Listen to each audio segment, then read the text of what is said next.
want to change the atmosphere and environment in Montgomery County. And we heard plenty. I heard plenty for 12 years on the council.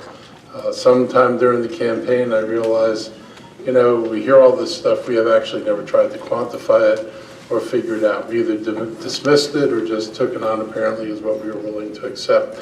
So I said that if I got elected, I was going to do a listening tour, and we were going to find out what are the regulations to make Montgomery County difficult, what makes us different, and we were going to stop being different. If we're not different for a good reason, there's no reason to be different.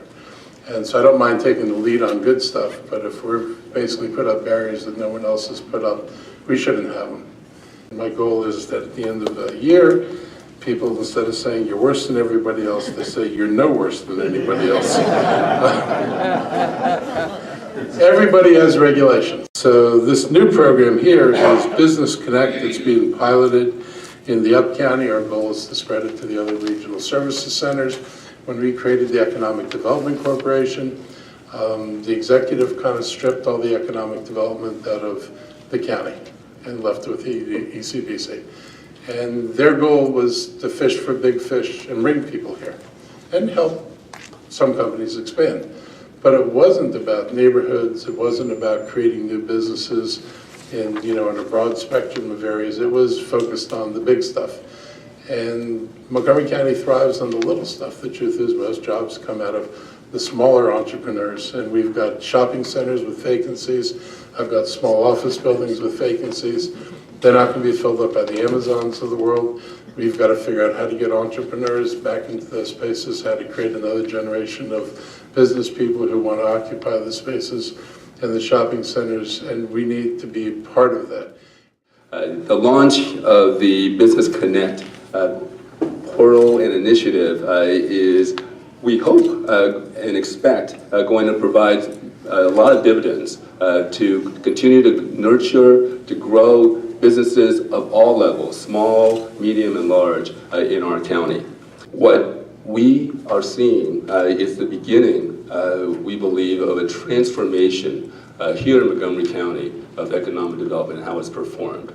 And the Augustine Commission made it very clear when they made their somber assessment about our state that the direction needs to be changed, and that change can only be done with leadership at the very top. The county executive leadership has been significant. I think that a lot of people around the state, around the county are getting the message that when it comes to business, that this county executive means business. And that he has every intention, working with the county council, to make sure that Montgomery County is transformed and that the state's success is also going to be matched and amplified by the county's success. So, the Business Connect is going to be a tremendously valuable resource to the county's business community, especially to small businesses.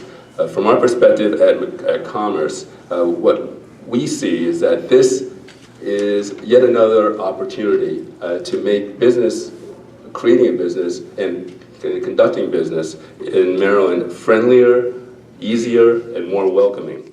And I'm really very, very pleased to be here. For those of you who are lucky enough not to know me, my background is one of a small business. My grandparents started a store in Gaithersburg in 1918. And I ran that store, I owned that store until it was 95 years old. I love small businesses, I absolutely did. I realized that there's days that you want to take those keys and throw them as far as you can, and there's days that you realize the good life that you live is because of your business.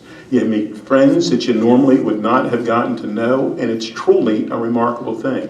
When Mark was running for county executive, he called me one day and said, look, if he wins this thing, when I help with the small business initiative for business. And absolutely, we're going across the county. We're hearing from people, and the good, the bad, the great, and the ugly.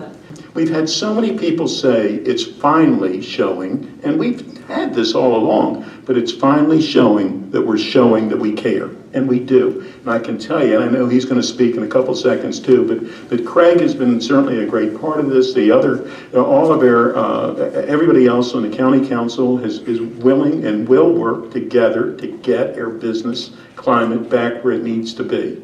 We're not proud of it. We need to change it, and we are changing it. And the only way we can do it is to hear from each of you to tell us what's good and what's bad and what's not. And let us get an opportunity. We want to do it very quickly.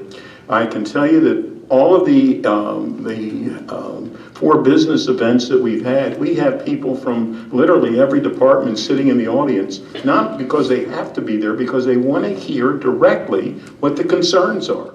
We oftentimes in Montgomery County get caught in a trap. And that trap is that we want to look at the sexy new thing, and that then becomes the focus for Montgomery County. The interesting thing is, being born and raised here in Montgomery County, that's not what made Montgomery County great. That's not what made Montgomery County a leader for all the time that it was, and we've been eclipsed by others, certainly, but at a time, we were at the top. And I always remind people, it wasn't because of biotech. That's not what made Montgomery County the place that it is. It was small business. And so as a husband of a woman who has a small business in Bethesda, who puts in sweat equity pretty much every Sunday afternoon. Last Sunday was putting together a podium stand for her pedicure chairs for her salon.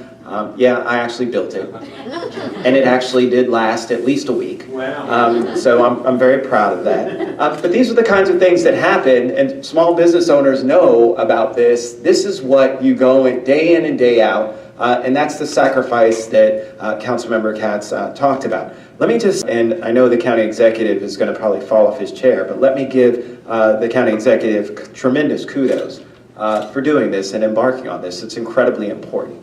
And, you know, to be able to certainly move forward with something that we know is going to matter so much to people in our community, and especially our people of color.